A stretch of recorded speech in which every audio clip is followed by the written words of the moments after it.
In 2016, Michigan was a win for Donald Trump. This helped him win his election. In this time, in 2020, will this change? Join us as we talk about Michigan. Yeah.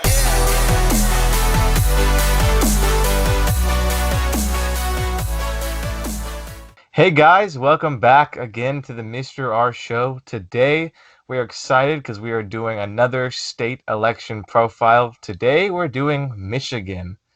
Michigan. Michigan was a very important, like I said in the intro, a very important state for Donald Trump in 2016. We will get into that in a second with the election results. But, Michigan is always very, very crucial for whichever president wants to win, Democrat or Republican. Ashton, Mhm. any first thoughts about Michigan before we dive right in? Yeah, first thoughts is Michigan is a pretty diverse and big state. I would say typically it's more crucial to Democrats than Republicans. I feel like Democrats need to lean on its electoral Yeah. votes more than Republicans. It's kind of like a one of those things where if you can play Michigan as a Republican, that's a good thing.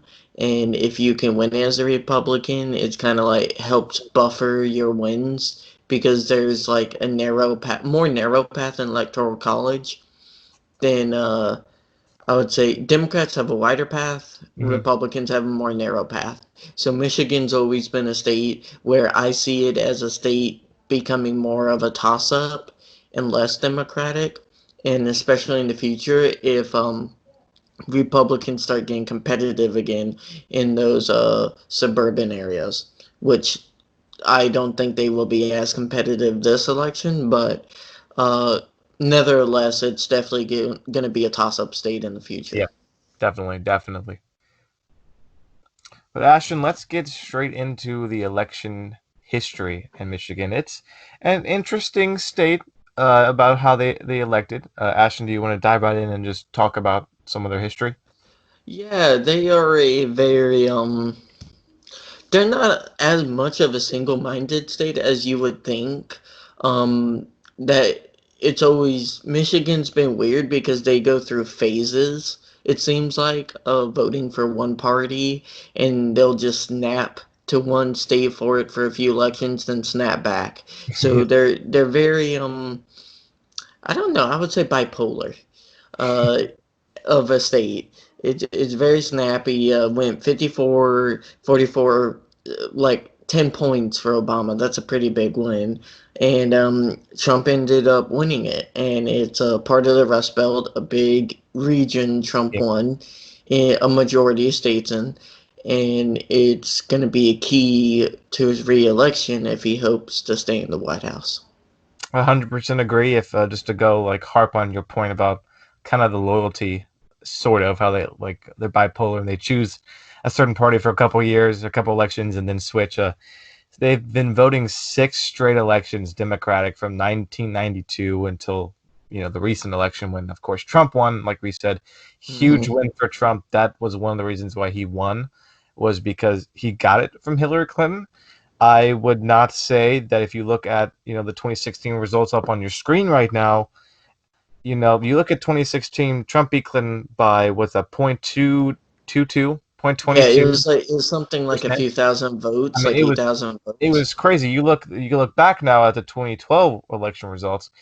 Obama did dramatically better, more favorable than Trump did. Almost 7 points better. But you just look at it wasn't like Trump had a majority. It was just that Michigan just did not like Hillary Clinton.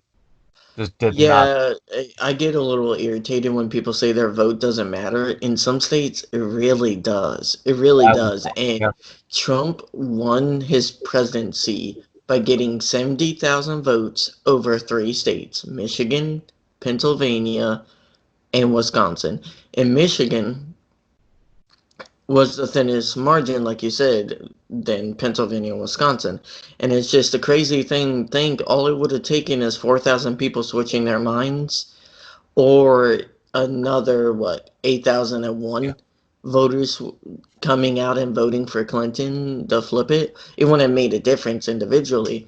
but that still shows you how close of a state it was in 2016, and how I think it's fair to characterize it this election as a uphill battle with a more, let's say, not as disliked Democratic nominee. Yeah, you kind of get kind of the Biden's coattails of Obama in a way. I wouldn't say he's as favored as Obama. Obviously, you can look at the polls, which we'll get to in a second. But Obama, just him being as favorable as he was in Michigan, will help Biden. Of course, Biden being his vice president. Real quick, one last thing we'll talk about with the election history. You look at just the entire accuracy of their elections. They're 33 for 46, which is good for about 72%. So about a C grade for Michigan in predicting presidents. Not bad, not great, just right in the middle. That goes back to kind of the bipolarism, like you said, with Democrat, Democrat, Democrat, or Republican, Republican, Republican. But Ashton, let's move on and talk about the polls. Yeah, the RCP average right now is Biden at a +8 in all of the polls combined. +8. So, Andy, is that shocking to you at this point in time? No, not really. Like I said, you go back to 2012 and look at how good Obama was doing versus Romney. I wouldn't. I would say as of right now, Michigan leans more Democratic, and it just shows, when it's a at least non-hated or non-disliked candidate like a Joe Biden is, versus Hillary Clinton. He's doing better in the state. It makes sense. I wouldn't say they're in love with Biden. Margin of error, but should be a victory for Biden as of right now if you're just looking at the polls themselves. Yes. So I think I talked about this during our polling video, and if you haven't seen that, I would recommend it. Um, Plug, shameless. Yes. Why do Uh, polls lie to us? We talk about the myths, misconceptions, stuff like that about the polls. yes. We'll check that out. So Michigan polling has always been known to be some of the worst, and especially in 2016, it wasn't polled as much as other states, and even then, when it was polled, the polling itself wasn't necessarily good. Let's say, very, very good quality polling. So on top of all those things, if you look at all the polls that came out, Hillary Clinton's lead was like this in Michigan. Now, her average was around, I think, 6 points, and near the end of the campaign, it was around 7 or 8. But overall, like if you average the entire lead out, her average lead was 5 or 6 points for the whole time. And Yeah. it was, like I said, it was a roller coaster ride. Joe Biden, not the same. Very average, very consistent. And Your that's average been Joe. yeah, that's been a very, I would say, shocking thing to see compared to 2016 and the cycle is the consistency of Biden's numbers. Same thing was it was the same way in the primary with Joe, and in the general right now, nothing necessarily sticking when it comes to Trump's attacks, at least in the Wolverine state. And in theory, if the polling margin is off, Trump would win by 2 points if it was off the same amount, right? Yeah. So, oh wait, actually, that's difference between 2018. The polling margin was off around 3.6 points in 2016. So if you, not to confuse you guys, the polling said Clinton would win it by like 4 points. She lost it by like you said, 0.02. So that's a error of like 4.1%. If the polls were off the same amount today and the election was held today, then Biden would still win, right? Yeah, the best poll that that Trump, excuse me, would have would be the CNBC poll, which they had Biden up by 4. So virtually they would be at a tie if they were off, or Trump would win kind of like Clinton did. But that's only one poll that, take it with a pinch of salt. It was a small polling size. So take it with a grain of salt as you will. What was the polling size? I think I'm looking at it right now. It was 382 likely voters. So very, very small poll. Instead, What's my rule of thumb, Andy?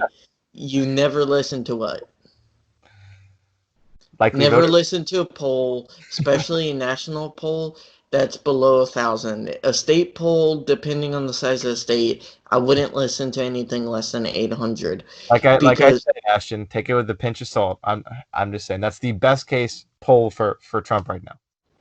Yeah. One last thing before we move on. You look at the two major news industry, news like TV channels, of course, cable. You got CNN, they're at +12 for Biden, and Fox News has +9. Just wanted to throw that out there, just, shine some more light into the current polls. Let's move on, like I've said in every video, to my favorite section of these election profiles, and that is the major industries in the state and who they favor. Michigan is a little weird. If you want to recall back to our last video with Georgia, they're kind of similar in some ways that you wouldn't think. And I'll get to that in a second. But let's start off with the most obvious industry in Michigan. You think of Michigan, you think of this industry, and that, of course, is the automotive industry. Michigan is known as the U.S. automotive capital. They have a rich history of making the big three automobile makers, which are Ford, General Motors, and Chrysler. Basically, almost every car you see on the road can be tracked by one of these three companies. Not all, but most. They're home to a fourth of all automobiles manufactured in the U.S., and they're also the largest manufacturer of lithium-ion batteries, which is kind of, obscure to say, but it kind of goes into the manufacturing of the state, with automobiles and stuff. Ashton, who do you think the automobile, you know how big it was for Trump in 2016. Do you think it favors him this time around, or is it more Biden? I would say that one's a tie right now, at least in Michigan. There's a lot of unions in it, but the unions kind of took a sideline in 2016, 2020. They're leaning more Biden, but I think the actual people in the unions themselves tend to be more Trump leaning than you would think. So my hunch is just kind of like a tie. For me personally, I would give a very slight margin to Biden right now. I think 2016 versus 2020 is obviously a very different year in just the current state of the United States. So I think that, with jobs not being like they are, loss of jobs, economies suffering, I think this goes into play with these kind of jobs. And I think it gives a very slight margin to Biden as of right now. But let's move on to the second industry of Michigan, one that I was a little confused about. I wouldn't say confused, but more, I would say shocked. And maybe I just don't know enough about Michigan before this video. But agriculture. Agriculture is the second major industry. They have over 50,000 farms comprising over 10 million acres. They make over 2.8 billion in agricultural exports every year, employ over 900,000 people in this state. Major products are milk, corn, and soybeans, and they're number one in the U.S. in a lot of things, but the ones I'm going to focus on are squash, pickling cucumbers, and many different varieties of flowers such as petunias and geraniums. So a very, very agricultural centered state, maybe not as much as, let's say, Iowa or maybe Georgia was, but still a very, very important aspect of the Michigan economy. Like we've said in, I don't know, 4 or 5 different videos we've done this previously, it's Trump. Trump has the farmers. Like it or not, they like him. Anything to say, No, Ashton? there's only like two or three states I would say where the farmers would pick Biden over Trump. Yeah, Trump basically has the farmers on lock. So moving on to our last industry, and you're gonna, if you watched our Georgia election profile, you're gonna say, hey, these are the same three industries. And I was I was kind of confused and shocked too. I didn't think they were virtually the same state. I think it's different in like levels of each one affecting. But moving on to the third industry, and that is tourism. Another Hmm. tourism state generated 3.6 billion to Michigan's economy last year. Almost 200,000 jobs. Almost half the state is forested, which attracts many hunters, fishers, and nature enthusiasts. 4 of the 5 Great Lakes are touching Michigan in some form or fashion, all but one. Can you guess which one that is, Ashton? A little trivia. Lake Marion? I don't know. No, I see your geography is messing up a little bit there, but it's actually Lake Ontario. Uh, I So I the have thing no clue. I don't even know the names of all 4 or 5 lakes. I is, don't think I've ever been to any of them. just a little trivia there to spice up this video. But lastly, they have national festivals like the Cherry Festival and the Tulip Time Festival, which attract many different tourists from not only across the state but across the country. Tourism is always a tough one to decide, but if I had to pick, I would say it's leaning Biden. But to finish up the major companies and industries in Michigan, let's just talk about some of the major ones headquartered in Michigan, some of the major companies. Mm. Unlike Georgia, they have a ton more Fortune 500 companies. They have 29 of the Fortune 500 companies, according to the That's a lot 2020 of list. money. It is. Major ones that I feel like our viewers would know the most of would be Ford, of course, General Motors, of course, the Dow, Penske, so like the gasoline company and the oil company, Whirlpool, which are like, the dishwashing equipment, Kellogg, cereal, and then Domino's Pizza, all headquartered in Michigan. Ooh. Huge variety there of cars and then cereal And pizza. and pizza. Let's move on to the actual demographics of the state of Michigan. Michigan is, very interesting. I will throw up the population pyramid on the screen right now. And something that you notice of Michigan is that they have a healthy 20-year-old population. The 20s have a healthy population in relativity to the 50 through 60-ish range. So it's good to He, see. I would say that's part of the reason why Bernie Sanders beat Hillary there, surprisingly, in 2016, doing an upset, was that very growing youth population in Michigan. So it's a surprisingly youthful state. Yep, they have an average age of about 40. The males are at 38 about, and then the females are actually at 41. So this is the first day we see almost a 3-year age gap between the females and the males. Just a little interesting tidbit there to notice in Michigan. Let's look at the Mm. race demographics of Michigan right now. 78.5% white. You have 13.8% black or African American, and then you have very, very small populations of basically the rest. American Indian, Asian, Hawaiian, other races like that barely make up anything. Together they make up less than 20%, less than 18%. So they're a very dominant It's white state. This is one reason why the state is a little bit less competitive and historically has been for Republicans is because the minority population is bigger than other Midwest states. Like in Iowa and Ohio, it's virtually like a lot more white people than other states. And in Wisconsin, Pennsylvania, you have some minority populations in comparison, but still not as big of African American voting bloc as in Michigan. And so that's a key to one of the keys I would say to Donald Trump winning the state the way he did was all it took was 0.5% of that African American population deciding not to come out and vote, and it costed her the state. Yeah, Hillary Clinton not developing and putting enough time and effort into Oh, her no, not at campaign, all. thinking she was safe, really cost her. Really Yeah. cost. Oh, also today, I think this was kind of ironic. Today, the Trump campaign and a Trump super PAC announced that they were pulling all ads in Michigan.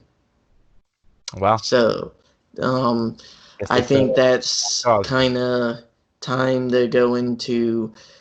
We'll go over religion real quickly before we go into our predictions. Protestant was 51%, Catholic 18%, 24% unaffiliated, and then you have small percentage of others. So not really surprising. It's a overwhelmingly Protestant. It's one of the first states we've seen with a decently large Catholic population, and Joe Biden is Catholic, and I believe he would be the third Catholic president after JFK, and I think someone else was Catholic. I can't remember. I don't pay attention to candidates' religion often, but he would be the second or third Catholic president. So, any comments on that? No, I mean if you look at like historically, it's kind of strange if you think, wow, this is only our could be potentially only third Catholic president. A lot of people are like, why, right? Catholics are still Christian. You can look back at everything that's gone down to basically make us a country. Our religious foundations, we were trying to get away from England's church, which was, you have that kind of Catholicism at the time, forcing the citizens that went over to America and started to eventually form our independence. They wanted to be able to worship in any kind of Christianity they wanted, which predominantly has been for so long Protestant, right? Presbyterian, Baptist, Methodist, all these Lutheran, all these different kinds of denominations are all still kind of the Protestant undercarriage kind of thing, right? So it's interesting to see how it's still, today we still feel the effects that this could be only our third Catholic president. Mhm. But Ashton, this is a good time. We talked about polls. We talked about how you said Trump is pulling out ads in Michigan. It's time to talk about our prediction desk. Ashton, it is election night 2020. They're asking you to make the call. Are you picking Joseph Biden or Joe Donald Trump? Biden. Oh, then let me finish there. But he is very confident about Joe Biden. Well, I mean, out of all states, every state, swing state in this election, this is the one most likely to flip, regardless of to who. It is the state where really it took a Democratic nominee that was negligent, that was personally disliked very heavily as much as the other nominee. It was it was a perfect storm of a lot of things that went together to allow Trump to pull off the when he did, and even then it was only by a few thousand votes. So it would take Joe Biden doing something really, really stupid, even if he was only 2 points up, for him to lose this state. If it was a 1 point race right now, I would still say Joe Biden wins it by like 2 or 3 points. So this is the state I'm most confident in like making a prediction when you're talking about like swing states, like how much money would you bet on it? This would be the state if I had to pick one, I would bet $100 on. I don't believe in gambling, but that's how much I view it. Yeah, we'll definitely see if your pick comes to reality. Yeah. But Ashton, if I am getting that call to predict, I have to 100% agree with you. Joe Biden is going to win Michigan. We've said it throughout this video that you look at Obama, which guess what? Joe Biden was on that ticket in 2012, and he won not just the plurality of the state, but the majority of the state. So that's something that Trump didn't even do, like it or Mm. hate him, right? He barely beat Clinton, and Clinton was historically hated throughout her career, not only by Republicans but by Democrats alike. So it's like you said, it's a pretty, to me, easy call for Joe Biden, as long as he just kind of sits there. He could sit there, just not say anything that could hurt him. He's got an easy path to Michigan victory. Like you said, it would take some crazy circumstances for Trump to win. I'm not saying it can't happen, but down 8 points in the average poll, having Joe Biden, who is, I wouldn't say the most liked candidate, but not the most hated, definitely is going to Yeah, Biden win. it's definitely not a 2016 polling circumstance. It's being polled more. It's better quality polls, and overall, it's a more stable lead, and that should tell you that it's a little bit more reliable. So it's definitely one of those states where if even if Biden ends up losing, I don't see him losing because he lost Michigan. Yep, we will see how all this turns out. Thank you guys for joining us again for another state election profile, our Michigan election profile. We hope you enjoyed it. We always enjoy diving into states and just researching them and to find out who they are and what makes them tick. We will do another one of these election profiles in the coming weeks as we get closer and closer to Mm-hmm. election day. I think we're thinking about possibly Ohio, maybe. We can switch at North Carolina-ish. One of those two. Yeah, Wisconsin. We got a few candidates. We'll definitely bring you that. Guys, that about wraps up this video. please stay safe out there. I understand sports are coming back. It feels like everything is normal. Soccer, baseball, basketball starts back. Just started back yesterday when this video comes out. So please, but still, please wear your mask, social distance, and remember, just stay safe. And we'll see you guys in the next video.